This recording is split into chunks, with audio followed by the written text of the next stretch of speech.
DC 101, Mike Jones here, and we are upstairs backstage, 930 Club. Reverend Mike Jones. Reverend Mike Jones. Thank you for remembering, sir. Thank you. And I was going to bring the puppet this time, but security here at the 930 Club may have not been cool with the puppet coming in. All right, well, next time we'll sneak you in the back with the puppet. Okay, I'll have to buy a ticket for the puppet, too, for the next time. Granted, obviously, yeah. The puppet's got to support just like everybody else. Yeah. Before we talk about music and the tour and everything else you got going on, Jack, I got to commend you. You went up to the top of the mound in your Doc Martens, and you laid it in there at the Mets game. You laid that first pitch in, dude. They offered cleats. And you said no. I thought I'd do better just in my civvies. Were you nervous going up? Very. Yeah. Because there's no upside. If you do a good job, you just skate by. Mm-hmm. The only thing that gets recognized is a failure. It's exactly what I was going to say. And how many people do we remember? Let's 50 see. Cent. Snoop Dogg. Baba Booey. Judd Apatow had a rough one. Yeah. Carly Rae Jepsen had a rough one. She had a terrible one. But there's no highlight reel of the people who do well. Where it's a strictly a losing game. Yeah. Now I did see an article. I think it was NME that put that up there, which is weird that a British newspaper is putting up stuff about first pitches. Yeah. You weren't on there though, so I'm going to send them a letter and be Mine was fine. Yeah. Let's get Jack on there. It was fine. But you didn't botch it, and that's the big part. I didn't botch it, but it was a little bit of a lob. It wasn't a real heater. I wanted to steam it. You know who's Aaron from AWOL Nation used to pitch. Really? He went up to the top of the hill twice now. He's done it, and he's laid it in there. So real deal. Next time you guys see him, get some tips from him. I'll ask the questions.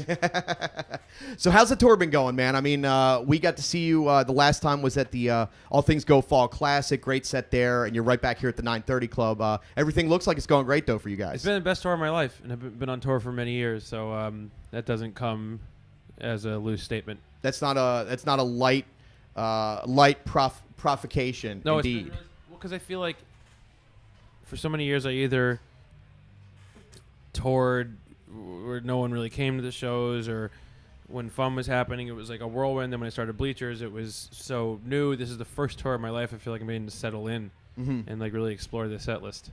How many times do you think you've played here now? Because you said Fun's played here a bunch of times. Steel Train was here before. Steel Train, Bleachers. I mean, Bleachers. More than 10. Yeah, without a doubt. Yeah. So this is another one of your got to go to places, second home kind of deal. It was one of the greatest clubs in the world. One of the things I saw that you said, Jack, that caught me in an interview. I wrote it down here. I feel as though I've had a few lives already. I thought that was an interesting way to look at your career so far. What's happened, what you're doing now, what's to come, because you've been kind of doing a whole bunch of everything, and there's still so much more to go, but you've had all this experience already. I feel, I don't know. I feel like when you're a kid and you think about making music and the music industry, you're taught to believe it's going to just come and go. So I just feel like I've gotten to explore a lot of different things. I've been lucky to explore different bands and projects within all this. So I just feel like I get to be reborn here and there. But you never get comfortable, do you? You never get complacent. You're never feeling like, I don't think I'm good here. I don't think you ever really arrive anywhere, and I don't think if you ever felt that way, you'd probably be a good time to just sort of hang back and do something else.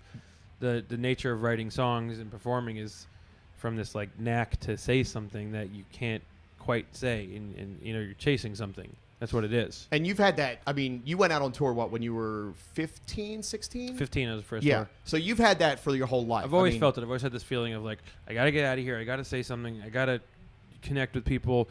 I don't know how to say it. I don't know how to do it. It's just, you're grasping at this thing. It's quite literal, especially when you're on tour and you're moving. But, if you lose that feeling, then there's a lot of other things you could do with your life that aren't this. Sure.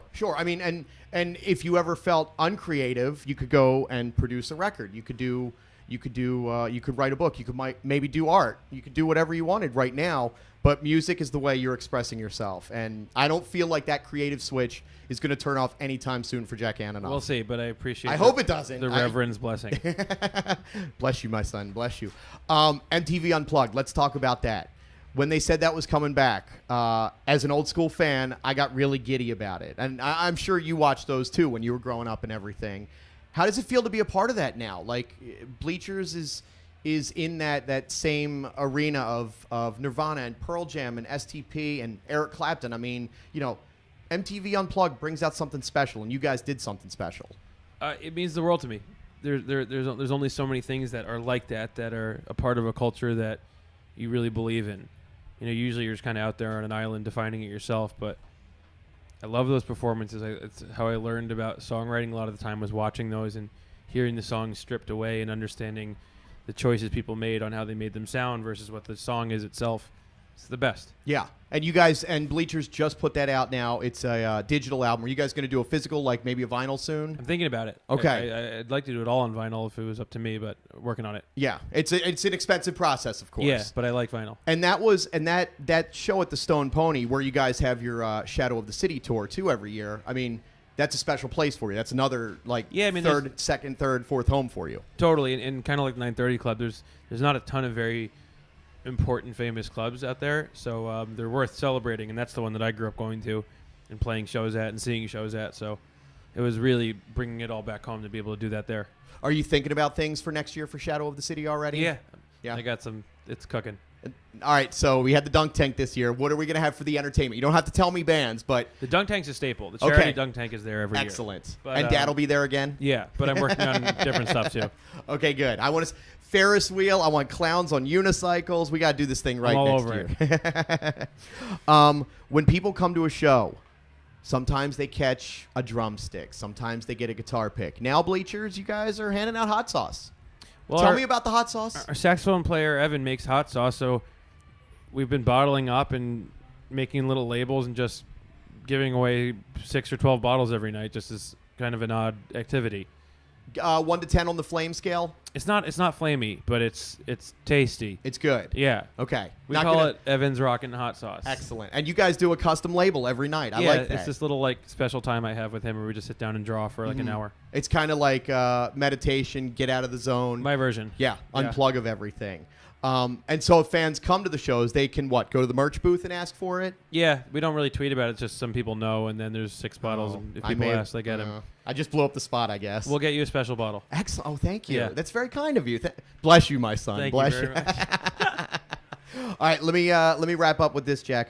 You said that I saw this. I fell down this Bleachers rabbit hole today with videos. I was watching a bunch of stuff about you guys. You said that you want to learn better skills on the piano so you can be the guy at a Christmas party that walks in to play scenes from an Italian restaurant. I learned it. You did? Yeah, I'm not great on piano, but I learned that song. That's a complicated song. It's very complicated, and I just would love to be in a scenario one day where someone's like, does anyone know that? And I can really do it. Mm-hmm. It's the one song I really want to just cover alone on a piano. Are we? You're a big Billy Joel guy, right?